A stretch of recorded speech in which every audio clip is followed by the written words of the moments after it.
সরবরাহ লাইনে ত্রুটি, যার ফলে মঙ্গলবার ভোর থেকে বাসাবাড়িতে গ্যাস সরবরাহ বন্ধ। এতে চরম বিপাকে পড়েছেন ময়মনসিংহ ও নেত্রকোনার মানুষ।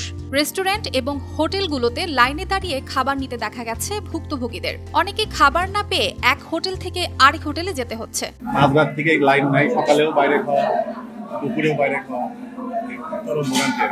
এলাকা থেকে এখানে হোটেলে খাইতে আসছি। হোটেল কর্তৃপক্ষ বলছেন, হঠাৎ করে লোকজনের চাপ বেড়ে যাওয়ায় খাবার সরবরাহ করতে তাদেরও হিমশিম খেতে হচ্ছে।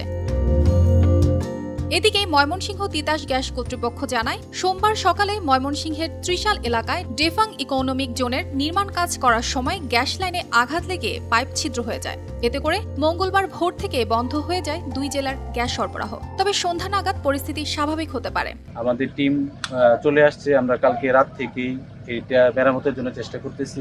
আমরা আশা করি দ্রুততম সময়ের মধ্যে গ্যাস সরবরাহ করতে পারব। দুই জেলায় তিতাস গ্যাসের গ্রাহক রয়েছে প্রায় লক্ষাধিক। তাদের আশা, দ্রুতই সমস্যার সমাধানে গ্যাস সরবরাহ স্বাভাবিক হবে।